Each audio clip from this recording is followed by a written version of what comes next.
నీ జీవితంలో కలిగి ఉండి ప్రతి సమస్యను, ప్రతి గడ్డు సవాళ్లను, ప్రతి పరీక్షను నువ్వు ఎదుర్కోవాలి. దేవుని కోసం నిలబడాలి, విశ్వాసంలో నాటబడాలి, ఆత్మలో వర్ధిల్లాలి. అలాంటి కృప దేవుడు మీ అందరికీ దయచేయనుగాక. ప్రార్థన చేసుకుందాం. కళ్ళు మూసుకునండి.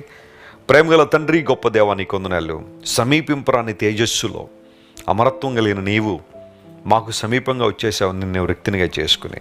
ఇందులో ప్రేమ ఉంది ప్రభువా. నీ ప్రేమ ఎంతైనా గొప్పదనైనా, మాటలకు, భావానికి, భాష్యానికి అందని ప్రేమ నీ ప్రేమ. ఈరోజు మా ప్రియులు ఎంతమంది అయితే ఒంటరితనంతో ములుగుతున్నారో, ఏడుస్తున్నారో, దుఃఖపడుతున్నారో, కలవరంలో ఉన్నారు, వారందరినీ మీరు ఆదరించండి ప్రభువా.